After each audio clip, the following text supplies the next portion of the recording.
Hello, sports fan. This is Stephen Neal for Sports Choice Plus. I'm bringing you a very special breakdown. I'm going to be covering the details from the Chris Paul trade, and we're going to be breaking down both sides of what this does for both these teams. Before I get right into that, I want to make sure you're subscribed to the YouTube channel so you can get all the updates and all the breakdowns. Without further ado, let's get right into it.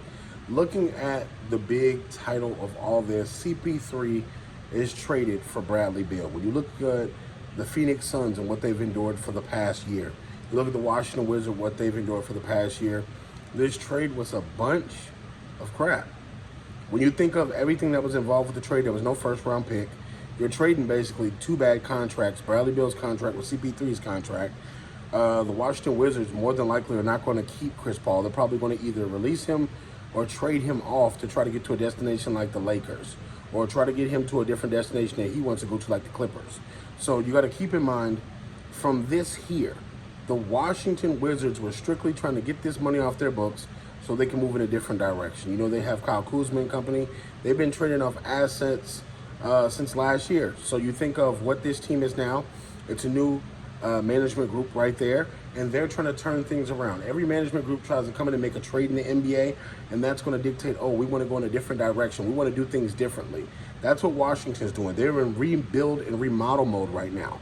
So you're looking at trading the figurehead of your organization, which is Bradley Beal, who has been hell-bent on wanting to be released or either traded or either pushed to a team like Miami, to a team like Phoenix, that is going to now be in a title contender frenzy mode.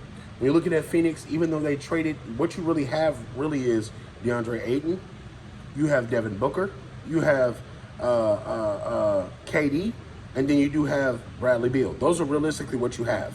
Chances are DeAndre Ayton may not stay on the team, even though he's the team's best center right now. He may not stay on this team. He may be traded by the draft deadline, or he may be traded a little bit after the draft to try to not be so bone dry on the rest of the team. You got to think, they have 3 large contracts on this team, a 4th with DeAndre Ayton. They're going to need a bench. They're going to need backup point guard, backup shooting guard, backup small forward, backup center. They're going to need a backup at every position, and then you're going to need to fill out the rest of that bench. So you got to think, you may have a couple of specialist shooters on the team. You may have a couple of guys that don't really play a lot of minutes, but they come in for different stretches for KD or Booker. But you got to think, this trade here, this stymied the Suns even more. If you look at what happened to them against Denver, they ran out of gas. KD doesn't play defense. Devin Booker doesn't play defense. Newsflash, Bradley Beal does not play defense. So what are we really talking about when we're thinking about this trade? Now, does this move them higher with Vegas as far as the title odds and bets? Yes, it does. It looks sexy on paper. But you got to remember, this is still the same KD that's old, that's been injured the last couple of years.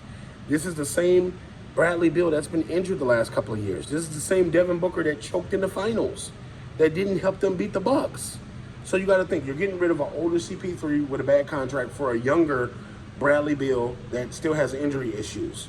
So Matt Ishbia wanted to make a splash. He wanted to make some noise. He wants to say, hey, we're looking to spend. We'll spend a little bit of the luxury tax money.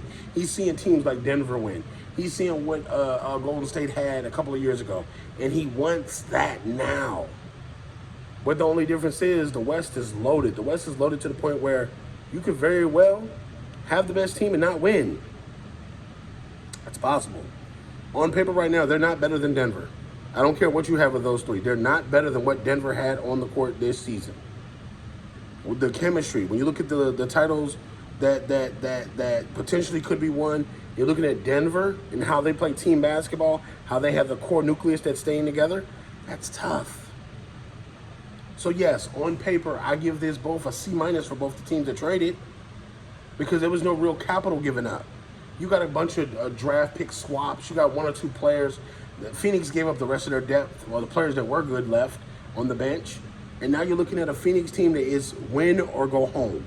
You stymied your team to where you've locked yourself to 3 players for the next 3 or 4 years. If it doesn't work, you don't have a backup plan. You don't have extra draft picks. You don't have extra things that you can move in order to get these guys here. So Phoenix, I hope you're signed up and ready for what's going on, because it's coming. It's either title or bust the next 2-3 years. And you got to think, the West is only going to get better. with free agency, with the draft, with teams moving around, with players requesting to get traded, You never know who could be on what team next year in the West. So what do you guys think? What do you guys think of the Washington part of the trade?